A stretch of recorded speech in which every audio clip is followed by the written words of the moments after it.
Hi, this is Sucharita. Welcome to Dakshu's nutritional academy. రోజు మనము చిన్న చిన్న టాపిక్స్ కవర్ చేసుకుంటున్నాము. సో అలాంటి వాటిలో ఇవాళ కూడా మనకి జనరల్ అవేర్నెస్ టాపిక్ గురించి మనము డిస్కస్ చేసుకుందామండి. రొటీన్ గా జనరల్ గా అంటే ప్రతి ఒక్కరికి ఉండాల్సింది, ప్రతి ఒక్కరికి కావాల్సినది ఏంటి అంటే మన ఇవాల్టి టాపిక్ ఏంటి అంటే personal development. Okay, personality development. ఇది అసలు పర్సనాలిటీ డెవలప్మెంట్ అంటే ఏంటి అని అంటే యాక్చువల్గా ఇది ఒక మెచ్యూర్డ్ ఫీలింగ్స్, యాటిట్యూడ్ అన్నమాట. అంటే బిహేవియర్. సో మన వ్యక్తిత్వం గురించి తెలుగులో చెప్పాలి అంటే కరెక్ట్ గా నడవడిక అంటారు. ఓకే, సో ఒక వ్యక్తి ఎవరైనా సరే ఎలా ఉండాలి, మన బిహేవియర్ ఎలా ఉంటుంది, మనం ఎలా ఏ టైంకి ఎలా ప్రవర్తిస్తాము, మన మెంటాలిటీ, మన మూడ్ అసలు ఏ లెవెల్స్ లో ఉన్నాయి, ఎలా మనం నడుచుకోవాలి అనేది ఈ పర్సనాలిటీ డెవలప్మెంట్ అని అంటున్నామండి. సో ఇది ప్రతి ఒక్కరికి ఉంటుంది, ప్రతి ఒక్కరిలో కూడా ఉంటుంది. ఎందుకంటే వాళ్ళ మెంటాలిటీ బట్టి, వాళ్ళ బిహేవియర్ బట్టి, వాళ్ళ గ్రోత్ బట్టి వాళ్ళు దాన్ని నడుచుకుంటూ ఉంటారు. సో అలాంటి టాపిక్ గురించి ఈరోజు మనం కొన్ని పాయింట్స్, అంటే జనరల్ గా మనకు తెలిసిందే, కాకపోతే పాజిటివ్ పాయింట్స్ మనం కొన్ని చెప్పుకుంటూ ఉంటే ఏదో ఒక పాయింట్ దగ్గర మనము కనెక్ట్ అవుతూ ఉంటాం. యాక్చువల్ గా ప్రతి ఒక్కరు ఎవరైనా సరే ఎక్కడో ఒక పాయింట్ అది కంపల్సరీగా కనెక్ట్ అవుతారు. దాని గురించే, దాని నుండే మనకి ఏది కావాలి, మన గోల్ ఏంటి, అసలు మనం ఎక్కడున్నాము అనే వరకు కూడా మన లెవెల్ ఏంటి, మనం ఏ లెవెల్లో ఉన్నాము అనేది నిజంగా మనకు అర్థమవుతుంది. సో అందరూ కాకపోవచ్చు, కొంతమందికి మాత్రం కొన్ని పాయింట్స్ నిజంగానే కనెక్ట్ అవుతాయి. సో అది కంపల్సరీ నేను కూడా నమ్ముతానండి. సో ఎలా ఉండాలి అసలు పర్సనాలిటీ డెవలప్మెంట్ అనేది ఎలా ఉండాలి, మనకు ఏదైనా సరే మంచి చెడు అనేది కంపల్సరీ ఉంటుంది, నెగిటివ్ అనేది పాజిటివ్ అనేది కంపల్సరీగా ఉంటుంది. కాకపోతే నెగిటివ్ ని మనం లీవ్ చేసేయాలి, పాజిటివ్ ఏదైతే ఉందో అది కంపల్సరీ మనము తీసుకోవాలి. అది ఎవరు చెప్పినా కూడా జనరల్ గా చిన్నవాళ్ళైనా పెద్దవాళ్ళైనా ఎక్కడి నుంచి అయినా సరే, పిల్లలైనా సరే, మనకు నిజంగా అది పాజిటివ్ గా అనిపించింది అంటే అది మనము ఆచరణలో పెట్టుకుంటే అది మన కొరకే, మనం సక్సెస్ అవ్వడానికి అది జరుగుతుందండి. Okay, coming to personality development. Actual గా అసలు ఏంటి ఇది, ఏంటి అంటే జనరల్ గా థింక్ డిఫరెంట్ అంటాం కదా. రోజు మామూలుగా కొంతమంది చెప్తూ ఉంటారు, మామూలు కంటే కూడా ఎప్పుడు మనం రోజు చేసుకునే అలవాట్లు, రెగ్యులర్ యాక్టివిటీస్ అందరూ చేస్తూనే ఉంటారు. అలా కాకుండా కొంతమంది కొంత డిఫరెంట్ గా ఆలోచిస్తూ ఉంటారు చాలా మటుకు. ఓకే, సో అలా డిఫరెంట్ గా ఆలోచించాలి. అండ్ మెయిన్ గా మనం ఏం చేయాలి అంటున్నారంటే ఫస్ట్ పాయింట్ ఏంటి అంటే థింక్ డిఫరెంట్. ఆల్రెడీ మనం చెప్పుకున్నాము. మెయిన్ గా సైకాలజీ, అంటే మనుషుల యొక్క సైకాలజీ కంపల్సరీ మనము మైండ్ రీడ్ చేయాలంట. వాళ్ళు ఎదుటి వాళ్ళ మైండ్ సెట్ రీడ్ చేయాలి మనం. ఓకే, ఎందుకు అంటే మనం సపోజ్ మన ఇంట్లో, ఫర్ ఎగ్జాంపుల్ మన ఇంట్లోనే మన ఫ్యామిలీ మెంబర్స్ ఉంటారు. సో వాళ్ళందరిది మనకు తెలుస్తుంది కదా, ఎలా ఉంటారు, ఏం చేస్తారు, వాళ్ళు ఏ టైంలో ఏ మూమెంట్లో ఎలా ఉంటారు అనేది. సో దాన్ని బట్టి మనము కంపల్సరీగా మనం వాళ్ళకు ఏది అవసరం ఉంది, ఎలా మనం వాళ్ళతో బిహేవ్ చేయాలి అనేది మనము చూస్తూ ఉంటాం. అలానే ఎప్పుడైతే మనము బిజినెస్ లో గానీ, బయట వేరే ఎక్కడన్నా మాట్లాడుతున్నప్పుడు గానీ, సో మనం ఏంటి అంటే సైకాలజీ నేర్చుకోవాలంట. ఓకే, సైకాలజీ నేర్చుకోవడం అంటే అదే పీపుల్స్ మైండ్ అనేది మనము కొంతవరకు గ్రహించి వీళ్ళతో ఎలా మాట్లాడాలి, ఎలా బిహేవ్ చేయాలి, వాళ్ళు వేసే క్వశ్చన్స్ కి మనము ఎలా ఆన్సర్ ఇవ్వాలి, క్వశ్చన్ కి క్వశ్చనా, క్వశ్చన్ కి ఆన్సరా అనేది వాళ్ళ నుంచి వచ్చినది. సో అందుకని మనము సైకాలజీ రీడ్ చేయాలి అంటున్నారు అనమాట. ఓకే, నెక్స్ట్ కొంతమందిని చూసి ఇన్స్పైర్ అవుతూ ఉంటారు. అంటే మీరే నాకు రోల్ మోడల్ అని అంటూ ఉంటారు. ప్రతి ఒక్కరి జీవితంలో ఎక్కడో ఒక చోట ఒకరిని చూసి అబ్బా నాకు ఇలా చూస్తే నాకు నిజంగా చాలా హ్యాపీ అవుతుంది, నేను ఇలా ఉండాలనుకుంటాను అనేది ప్రతి ఒక్క మనిషిలో ఉంటుందండి, ప్రతి ఒక్కరిలో ఉంటుంది. కాకపోతే అలా అనుకోవడం తప్పు నేను కాదు అని అనట్లేదు. బట్ ఎందుకు మనం రోల్ మోడల్ అవ్వకూడదు మిగతా వాళ్ళకు? మనము వేరే వాళ్ళని చూసి మనము ఓకే అనుకుంటున్నాము, బట్ మనమే ఒక రోల్ మోడల్ ఎందుకు అవ్వకూడదు వేరే వాళ్లకు? సో అలా అందుకే థింక్ డిఫరెంట్, అందుకే అంటున్నాం మనము ఎందుకు ఆలోచించకూడదు, మనమే ఆ రోల్ మోడల్ ఎందుకు అవ్వకూడదు, మనల్ని చూసి వేరే వాళ్ళు ఎందుకు మనల్ని ఫాలో అవ్వలాగా మనం చేసుకోలేము, ఎందుకు మనం అట్రాక్ట్ చేసుకోలేము.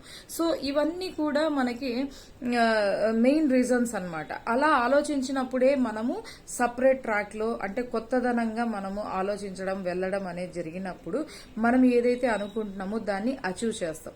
అచీవ్ చేయాలి అనుకున్నప్పుడు మనకు కావాల్సింది ఏంటి, గోల్స్ కావాలి. అంటే మన అంబిషన్స్ అసలు ఏంటి, మన ఏం చేయాలనుకుంటున్నాం, అసలు మనకు ఆలోచన మైండ్ లో ఉంది అనేది మనం చూసుకున్నాము అంటే కంపల్సరీ ఇలాంటి ఆలోచన మనకి ఫస్ట్ రావాలి.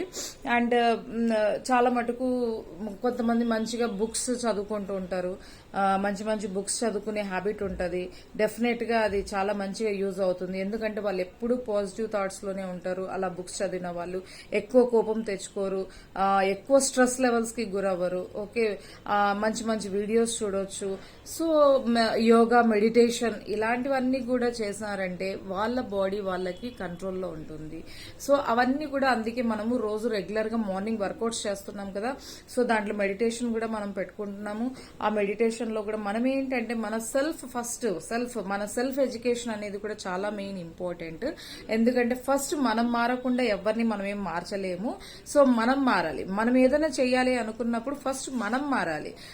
అందుకని మనం సెల్ఫ్ ఎడ్యుకేషన్ అనేది చాలా చాలా ఇంపార్టెంట్. ఓకే, అందుకని కంపల్సరీగా పీపుల్స్ మైండ్ సైకాలజీ నేర్చుకోండి అండ్ ఎదుటి వాళ్ళు మాటలు పట్టి మనము మాట్లాడదాం. ఓకే, సో అది బిజినెస్ అయినా సరే ఎక్కడైనా సరే no problem. Okay, and next learn English.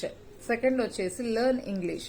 ఎందుకు అంటే మనకు తెలుగు కదా మాతృభాష అంటాము. ఓకే, అది నో ప్రాబ్లం. మన భాష మనకి ఎలాగో వస్తుంది, మనం కంపల్సరీ చదువుకుంటాము, నేర్చుకుంటాము, వస్తుంది మనకి. బట్ కాకపోతే బయటికి వెళ్ళినప్పుడు ఎక్కడ చూసినా కూడా ఒక సర్టెన్ ఏజ్ అంటూ వచ్చిన తర్వాత కంపల్సరీ అవి ఏవైనా సరే సబ్జెక్ట్ పరంగా కానీ ఏదైనా సరే వాళ్ళకి థీసిస్ అయినా సరే అవి ఓన్లీ ఇంగ్లీష్ లోనే ఉంటుందన్నమాట. సో వాళ్ళకి చిన్నప్పటి నుంచి ఇంగ్లీష్ అనేది డెవలప్ చేసుకుంటే కమ్యూనికేషన్ జస్ట్ ఇది అంటే ఇంగ్లీష్ అంటే ఇప్పుడు బయట ఏదో అబ్రాడ్ లో ఉన్నారు, జాబ్ చేస్తారు, అందుకని మనం నేర్చుకోవాలి అనేది ఒక్కటే అని కాదు. బట్ ఇప్పుడు నవేడేస్ అది కామన్ అయిపోయింది కాబట్టి ఎలాగో నేర్చుకుంటున్నారు. బట్ ఎందుకు ఇంపార్టెంట్ అంటే మొత్తం మెయిన్ కంటెంట్, మెయిన్ థీమ్ ఎవరైనా సరే స్పీకర్స్ అయినా సరే ఎవరైనా చూడండి, వాళ్ళు కంపల్సరీ ఇంగ్లీష్ లోనే ఫాలో అవుతారు, ఇంగ్లీష్ లోనే నేర్చుకుంటారు, ఇంగ్లీష్ లోనే మాట్లాడుతూ ఉంటారు. సో అందుకని మనకి ఇబ్బంది కాకూడదు. అండ్ ఇంకొక సేయింగ్ లో నేను చూసాను, బుక్ లో చదివాను ఒక చోట, ఎక్కువ ఇంగ్లీష్ మన మదర్ టంగ్ తెలుగులో మనం కింద మాట్లాడి ఏదైనా చెప్పగలిగితే ఎక్కువ ఆటోమేటిక్ గా ఎమోషనల్ గా ఫీల్ అవుతామంట. ఓకే, సో ఆ ఎమోషనల్ గా ఫీల్ అవ్వకుండా ఉండాలి అంటే కూడా English one of the best method. So మనం ఆ ఇంగ్లీష్ మాట్లాడినాము అంటే దానికి అంతా కనెక్ట్ అయిపోయి మనం ఏదో బాధపడేసి స్ట్రెస్ ఎక్కువలో అట్లా అవ్వమంట. ఓకే, సో అది కూడా ఒక వన్ ఆఫ్ ద రీజన్ అని చెప్పేసి నేను బుక్ లో చదివానండి, అదే మీకు నేను చెప్తున్నాను. అండ్ LSRW స్కిల్స్ అదే మెయిన్, ఇంకా మనకు కావాల్సింది ఇది. సో ఎవరికైనా సరే అది పిల్లల దగ్గర నుంచి అయినా సరే పెద్దల వరకైనా సరే మనకు కావాల్సింది LSRW స్కిల్స్. LSRW అంటే communication skills. Just first listening, L అంటే లిజనింగ్, S అంటే స్పీకింగ్, R అంటే reading and writing. LSRW. First వినాలి కదా, మనము విన్న తర్వాతనే ఏదైనా మాట్లాడాలి, మాట్లాడిన తర్వాతనే ఏదైనా సరే మనం దాని గురించి అర్థం చేసుకోవాలి, చదవాలి, చదివిన తర్వాతనే మళ్ళీ మనం దాన్ని బుక్ మీద పేపర్ పెన్ మీద పెట్టాలి. సో అందుకనే ఈ LSRW స్కిల్స్ అనేది చాలా చాలా ఇంపార్టెంట్. ఓకే, సో దానికి కూడా చాలా ఒకవేళ మీకు ఇది తెలియదు అనుకుంటే దీని మీద సపరేట్ గా నేను ఒకసారి మీకు చెప్తానండి, దాని మీద బోలెడు ఎగ్జాంపుల్స్ కూడా ఉన్నాయి. ఓకే, సో అదొకటి. అండ్ నెక్స్ట్ వచ్చేసి అప్డేట్. థర్డ్ పాయింట్ వచ్చేసి అప్డేట్ అంటే కరెంట్ ఈవెంట్స్ అయినా సరే లేదంటే మనం ఏం చేస్తున్నాం మన బిజినెస్ గురించి అయినా సరే ఎప్పుడైనా సరే మనము అప్డేట్ గా ఉండాలి. చాలా మంది నాకేం అవసరం లేదు, నాకేం పని ఉంది, అలా వాటితో నాకు సంబంధం లేదు, అవసరం లేదు అనుకుంటూ ఉంటారు. బట్ అలా కాదు, మీ ఇంట్లో పిల్లలు ఉంటారు, ఏదైనా అవసరానికి ఏదైనా ఉంటే మనం కరెక్ట్ గా అప్డేట్ ఉంటే మనం కరెక్ట్ గా వాళ్ళకి ఆన్సర్ ఇవ్వగలుగుతాం. ఇంకోటి ఎప్పుడు కూడా మనం ఏది ఫేక్ న్యూస్ చెప్పాల్సిన అవసరం లేదు. జస్ట్ జెన్యూన్ గా ట్రస్టీగా మనం ఏదైతే నమ్ముతున్నామో, ఏదైతే చూసామో, ఏదైతే చెప్పగలమో, ఏదైతే మనకు రిజల్ట్ వచ్చిందో, ఏదైతే మనం నిజంగా మనం హెర్బల్ లైఫ్ వాడుతున్నామో, సో దాంట్లో అన్ని కూడా జెన్యున్ రిజల్ట్స్, ఎక్కడ కూడా ఫేక్ అనేది లేదు. 100% జెన్యున్. అందుకే అమేజింగ్ ప్రోడక్ట్స్ అని చెప్పాను, అమేజింగ్ న్యూట్రిషన్ అని చెప్తున్నాము. సో నో ప్రాబ్లం, ఏమి కూడా అవ్వదు. ఇట్స్ ఓన్లీ న్యూట్రిషన్, ఫుడ్ అనే మనం ప్రతి వీడియోలో మనం నొక్కి నొక్కి మరీ చెప్తున్నాం. ఓకే, సో కాబట్టి ఇంత వండర్ఫుల్ ప్రోడక్ట్ మనకి మార్క్ హ్యూస్ గారు ఇచ్చినందుకు నిజంగా once again I'm very thankful to mark hues and wonderful product కి. సో ఎక్కడ కూడా మనము ఫేక్ గా ఏది కూడా మాట్లాడకూడదు. మనం ఏది రిజల్ట్ తీసుకున్నామో అదే మాట్లాడడం, మనం ఏదైతే చేస్తున్నామో అదే చెప్పడం. బిజినెస్ రిగార్డింగ్ బిజినెస్ లో కూడా కంపల్సరీగా మనకు ఇదంతా కూడా ఆల్రెడీ మనం చెప్తున్నాం కదా, కాపీ పేస్ట్ మెథడ్ అనేసి. సో అలానే మొత్తం అంతా కూడా కాపీ పేస్ట్ మెథడ్. మీకు ఏది తెలిస్తే అదే మాట్లాడు, నీ వాళ్లకు అదే నేర్పించు. సో ఎక్కడ కూడా ఫేక్ కి ప్రయారిటీ అనేది ఇవ్వకండి. ఓకే, అండ్ ఇంకొకటి వచ్చేసి ఏంటి అంటే స్టేజ్ ఫియర్. స్టేజ్ ఫియర్ అనేది చాలా మందికి స్టేజ్ ఫియర్ అనేది ఉంటుందండి. ఒక్కసారి మనకి స్టేజ్ ఫియర్ వచ్చింది అంటే మనము బ్యాక్ స్టెప్ వేసినట్లే. ఆ బ్యాక్ స్టెప్ వేస్తే మనము ముందుకు మళ్ళీ తర్వాత కూడా ముందుకు వెళ్ళలేము. So please don't go for back step. అసలు బ్యాక్ స్టెప్ అనేది వేయకండి. మీకు ఏదైతే తెలుసో అది నేను చెప్పగలుగుతాను ధైర్యంగా. ముందే నిజంగా ఒకటి మాట్లాడుకోవాలి, ఒకటి ఏదైనా చెప్పాలి అనుకున్నప్పుడు హోల్ హార్టెడ్ గా నేను చెప్పగలుగుతాను అని మైండ్ లో 100% మీరు అనుకోండి. మీకు మీరు ధైర్యం తెచ్చుకోండి. అలా మీరు అనుకున్నప్పుడు ఆటోమేటిక్ గా మీరు నేను చెప్పగలను అనుకున్నప్పుడు మీలో మీకు కాన్ఫిడెన్స్ అనేది వస్తుంది. సో అప్పుడు మీరు ఏదైనా సరే మీ లోపల నుంచి వచ్చే వాయిస్ మీకు తెలియకుండా మీరు చెప్పేస్తారు. ఓకే, 100% అది కూడా మీరు జెన్యూన్ గానే చెప్తారు. అందుకని స్టేజ్ ఫియర్ అనేది అసలు మైండ్ లో కూడా అసలు రానియకండి. మనకి ఎప్పుడైతే స్టేజ్ ఫియర్ ఉండదో, సెలబ్రిటీస్ గానీ, విఐపి పర్సన్స్ గానీ, సీఎం గానీ, పిఎం గానీ, వీళ్ళందరూ కూడా ఎందుకు మరి స్టేజ్ ఫియర్ ఉంటే ఇవాళ వాళ్ళ లీడర్స్ ఎందుకు అవుతున్నారు? ఫస్ట్ లీడర్ కావాలి అనుకున్నప్పుడు మనం ఒక లీడర్ మనం నిజంగానే మనం అనుకున్న సాధించాలి అనుకున్నప్పుడు, నేను ఒక లీడర్ గా అందరు నన్ను చూడాలి అనుకున్నప్పుడు మనకు ఫస్ట్ కావాల్సింది ఏంటి అంటే లీడర్షిప్ క్వాలిటీస్. ఆ లీడర్షిప్ క్వాలిటీస్ లో ఏం కావాలి అంటే ఫస్ట్ ముందు నిలబడడం, అందరికంటే కూడా ముందు నిలబడడం. అంటే దాంట్లో అసలు ఏ భయాలు ఉండకూడదు, ఎవరో ఏమో అనుకుంటారు, ఎవరో చూస్తారు, సో అనేది ఉండకూడదు అనమాట. సో అసలు స్టేజ్ ఫియర్ అనేది ఓవర్కమ్ చేసుకోండి. ఓకే, అండ్ కమ్యూనికేషన్ ఆల్రెడీ ఇందాకే మనం చెప్పాను. And learn something new. Already మనకు థింక్ డిఫరెంట్ అని ముందే అన్నాం కదా. సంథింగ్ డిఫరెంట్ న్యూ అంటే రోజు చేసే పనులలో ఈ రోజు మీరేమన్నా కొత్తగా అనుకున్నారా, లేకుంటే కొత్తగా ఏదన్నా ఆలోచించారా, కొత్తగా ఇన్నోవేషన్ ఏదన్నా మొదలు పెట్టారా, కొత్తగా ఏదన్నా ఆలోచన వచ్చిందా? సో అలా మనము ప్రోగ్రెస్ రోజు మనము చెక్ చేసుకోవాలన్నమాట. సపోజ్ ఫర్ ఎగ్జాంపుల్ చూడండి, చిన్నపిల్లలు వాళ్ళు ఏం చేస్తుంటారు అంటే వాళ్ళని చూస్తే మనకి కొత్త ఆలోచనలు వస్తూ ఉంటాయి. ఎందుకు అంటే మీరు ఎప్పుడన్నా గమనించండి, చిన్నపిల్లల్ని వాళ్ళు ఏదైనా చెప్పులు వేసుకున్నారనుకోండి, మనం అక్కడ చెప్పులు వదిలేస్తే వాళ్ళ చెప్పులు వాళ్ళు వేసుకోరు, పెద్దవాళ్ళ చెప్పులే వేసుకుంటారు. డ్రెస్సెస్ వదిలేయండి, వాళ్ళు వేసుకోరు, పెద్దవాళ్ళవే వేసుకుంటారు. సో వాళ్ళన్నీ ఏంటి అంటే వాళ్ళకు కొత్తగా అంటే వాళ్ళకు అంత చిన్న మైండ్ కూడా, అంత చిన్న పిల్లలకు కూడా వాళ్ళకి ఆలోచనలు చాలా హైలో ఉంటాయి. అయితే వీళ్ళు చిన్న పిల్లలు కదా, వీళ్ళకి ఏం తెలుసులే అని మనం తీసి పడేస్తూ ఉంటాం. కానీ వాళ్ళు చేసే దాంట్లో ఏదో ఒక క్రియేటివిటీ ఉంటుంది. And next sense of humour అనేది కంపల్సరీ కావాలండి. ఎందుకంటే ప్రతి మనిషికి సెన్స్ ఆఫ్ హ్యూమర్ అనేది కంపల్సరీ ఉంటుంది. మనం చాలా మంది మామూలుగా మనం ఎప్పుడు నవ్వుతూ ఉండాలి, హ్యాపీగా ఉండాలి అనుకుంటాము. అలాగే మనతో పాటు ఎంతమందిని మనం నవ్వించగలుగుతాము, ఎంతమంది మనతో పాటు హ్యాపీగా ఉండాలి అనేది కోరుకుంటారు. సో అప్పుడే మనకు కూడా ఆ హెల్దీనెస్ గానీ, ఆ పాజిటివ్ వైబ్రేషన్స్ గానీ మనకు నిజంగా వస్తుందండి. సో ఇంకా ఇన్నోవేటివ్ మెథడ్స్ ఇందాకే నేను చెప్పాను.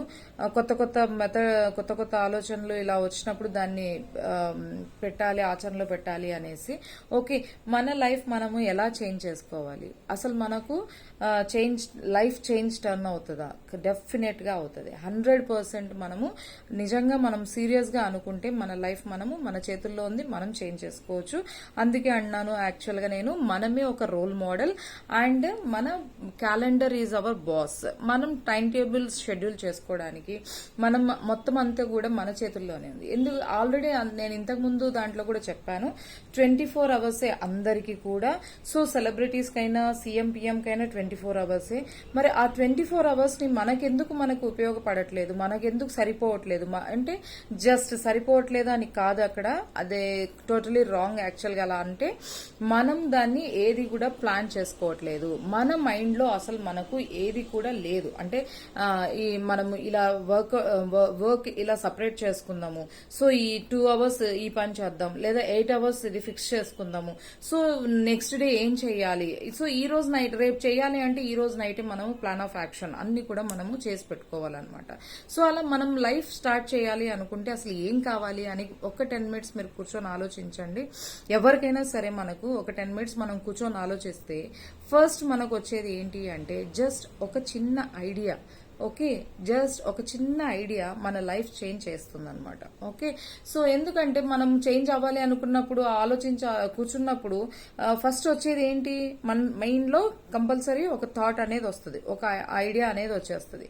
సో ఆ ఐడియా అంటే అది అఫ్ కోర్స్ పాజిటివ్ కావచ్చు, నెగిటివ్ కావచ్చు, బట్ కంపల్సరీ ఐడియా అనేది అయితే వస్తుంది. సో పాజిటివ్ ఐడియా మనం తీసుకొని మనం నిజంగా ఎలా వెళ్ళాలి, దాన్ని ఏం చేయాలి అంటే ఫస్ట్ ఐడియా వచ్చేసిన తర్వాత మనము దాన్ని ఫైండ్ అవుట్, అంటే మనం ఏం చేస్తే మనము బాగుపడతాం, ఆ ఐడియా మనము దాన్ని రూట్ వేసుకోవాలి, ఎలా మనం చూసుకోవాలి అని అనుకున్నప్పుడు దెన్ తర్వాత ఒక్కసారి మనం నిజంగా స్టార్ట్ చేస్తే కంపల్సరీగా మనము ప్లాన్ యాక్షన్ అనేది చేస్తాము. అంటే మన పేపర్ పెన్ తీసుకొని ఎలా చేసుకోవాలి ఏంటి అనేది అనాలిసిస్ చేస్తాం కంపల్సరీగా. ఓకే, సో అలా చేసుకున్న తర్వాతనే మనకి ఒక రూట్, కంపల్సరీ ఒక రూట్ అనేది మనకి, ఒక పాత్, ఒక వే అనేది 100% మనకి కనపడుతుంది అనమాట. సో మనకి ఏం కావాలండి, ఫస్ట్ మన లైఫ్ మనకు చేంజ్ కావాలి అంటే first we have to get our new ideas అనేది మనకు కావాలి. అండ్ అలా ఐడియా వచ్చినప్పుడు ఆటోమేటిక్ గా మనీ ఆటోమేటిక్ గా వస్తుంది, జనరేట్ అవుతుంది అంటారు పెద్దలంతా కూడా. అఫ్ కోర్స్ ఇది 100% కరెక్ట్. ఎందుకంటే మనకు మనీ నీడ్ అని మనం మనీ మనీ మనీ అంటూ ఉంటాము, బట్ మనీ ఎప్పుడు వస్తుంది, మనం ఎప్పుడైతే వర్క్ చేస్తున్నామో, ఎప్పుడైతే ఆలోచన అనేది పెట్టామో, ఎప్పుడైతే స్టార్ట్ చేసామో అదంతగా అదే మనకు తెలియకుండా మనకు మనీ అనేది జనరేట్ అవుతూ వస్తుంది అనమాట. సో ఎవరికైనా కూడా ఇదే ప్రాసెసే, ఇదే ఫిలాసఫీయే. So if you get an idea you can change everything in. Okay, మన లైఫ్ మనము మార్చేసుకుంటాము. సో కాకపోతే ఏంటంటే కన్సిస్టెంట్ వర్క్ అనేది ఉండాలి, కన్సిస్టెంట్ స్టడీ అనేది ఉండాలి, ఫైండ్ అవుట్ ద రూట్ అనేది కంపల్సరీ, మనకు ఆ రూట్ కాజ్ అనేది ఏంటి అనేది వెతుకుంటూ ఉండాలి. దీన్నే మనము రిపిటేషన్ రిపిటేషన్ రిపిటేషన్ రిపిటేషన్ ప్రతిదీ మళ్ళీ సేమ్ దాన్నే మనం చూసుకుంటూ దాన్నే మనం చేసుకుంటూ వెళ్ళాలి. ఒకసారి ఫెయిల్ అయినాం, సెకండ్ టైం ఫెయిల్ అయ్యాం అనేది కాకుండా సో మనం చేసుకుంటూ వెళ్ళినాము అంటే 100% మనకు వస్తుంది. సో అబ్రహాం లింకన్ కూడా 18 టైమ్స్ ఆయన ఓడిపోయాడండి, 17 టైమ్స్ ఆయన ఓడిపోయారు, 18th టైం ఆయన గెలిచాడు. అది ఒక్కసారి 2 సార్లు అంటేనే మనం ఎంతో బాధపడతాం, అట్లాంటిది ఆయన అన్ని సార్లు. ఈవెన్ థామస్ ఎడిసన్ కూడా, బల్బు కనిపెట్టిన ఆయన కూడా కొన్ని వేల సార్లు ఆయన కూడా విసిగిపోయి పక్కన వెళ్ళిపోవాలి. బట్ ఈ రోజు ఆ బల్బు కనిపెట్టినందుకు మరి మనము థామస్ ఎడిసన్ లేకపోతే అన్ని వేల సార్లు ఆయన పోయినా కూడా అంత విసిగిపోయి ఆయన చేయకపోతే ఈ రోజు మనం ఇంత వెలుగులో ఇంత లైట్నింగ్ ఉండి ఇంత జాయ్ఫుల్ గా మనం ఉండేవాళ్ళం కాదు. సో మనం కూడా అంతే, ఒక్కసారి పోయింది కదా అనేసి మనం అలా ఉండకూడదు. కంపల్సరీగా మనం కన్సిస్టెన్సీగా మన వర్క్ మనం ఏదైనా సరే, అది ఏ వర్క్ అయినా సరే, ఏ బిజినెస్ అయినా సరే, ఏ ఇష్యూనైనా సరే, దేంట్లో అయినా సరే ఒక మనిషి కంపల్సరీగా ఎఫర్ట్ అనేది పెట్టి వదలకుండా కన్సిస్టెన్సీగా చేస్తే మాత్రం అది 100% సక్సెస్.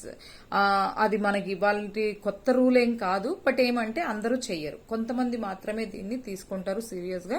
బట్ మనం కూడా ఇవాళ ఎందుకు చెప్పుకుంటున్నాము అంటే రోజు మనం కొన్ని మంచి ప్రోగ్రామ్స్ చేసుకుంటున్నాం, మంచిగా నిజంగా అవేర్నెస్ ఇస్తున్నాము, అండ్ మన గురించి మనం కూడా ఆలోచించుకుంటున్నాం. అలానే మనతో పాటు 10 మందికి హెల్ప్ చేయాలి సొసైటీలో కానీ వచ్చినప్పుడు సో కొంతమంది అయినా కూడా నిజంగా మనకు కొన్ని మంచి పాయింట్స్ చూసుకున్నప్పుడు ఎక్కడో చోట ఒక పాయింట్ మనకి స్ట్రక్ అయిపోద్ది. అంటే ఇది నాకు నచ్చింది, నిజంగా ఇలా నేను కూడా అలా చాలా నేర్చుకున్నాను, ముందు కంటే కూడా నేను చాలా నేర్చుకున్నాను. నాకు కూడా చాలా కొన్ని అనిపిస్తుంది, అంటే ఒక పాజిటివ్ థాట్స్ అనేటివి మైండ్ లో చాలా ఉంటది, ఇలా ఉండాలి, ఇలా చేసుకోవాలి అనేసి నా మైండ్ లో కూడా నేను ఆలోచిస్తుంటాను. అందుకే ముందు కంటే కూడా నేను ఒకటి ఏదైనా అనుకున్నాను అంటే అది సీరియస్ గా నిజంగా చెయ్యాలి అనే తపన అనేది నాకు నిజంగానే స్టార్ట్ అయిందండి.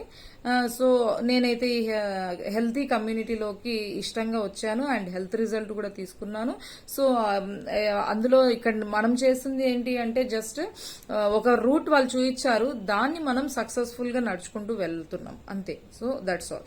సో దాని కొరకని సో మనం ఇలా చేసుకుంటూ పోతే వన్ ఫైన్ మిస్టీరియస్ డే కంపల్సరీగా మనకు మన రోజు అనేది అవుతుంది. అది ఆ డే అనేది ఒక్క రోజులోనే మనకు టర్న్ అవుతుంది. ఓన్లీ వన్ డేలో మనకు మన లైఫ్ ఇలా ఉండేది ఇలా ఉల్టా అయిపోతుంది. అంటే మనము సక్సెస్ఫుల్ పీపుల్ లో ఉంటాము, అంటే ఒక లీడర్షిప్ క్వాలిటీ మనకు ఉంటుంది అండ్ మనం 100% మనం కూడా మంచి ఒక హ్యూమన్ బీయింగ్ గా ఒక మంచి రెస్పాన్సిబిలిటీ గల వ్యక్తిగా మనం నిరూపించుకుంటాం అనమాట. అండ్ ఆటోమేటిక్ గా అప్పుడు మనం అలా ఉన్నాము అంటే ఆటోమేటిక్ గా మన బ్యాంక్ అకౌంట్ కూడా అలానే ఉంటుంది. ఓకే, సో మనీ గురించి ఆలోచించకుండా సర్వీస్ మోటివ్తో సర్వీస్ మోటివ్ మనది ఆల్రెడీ అదే కదా. సో కాబట్టి మనం ఎలా ఉండాలి, ఎలా చేసుకోవాలి, ఎలా బిహేవ్ చేయాలి అనేది ఇవాళ మన class. Okay, personality development. Okay, I hope మీకు నచ్చింది అనుకుంటున్నాను. Thank you very much. Thanks a lot.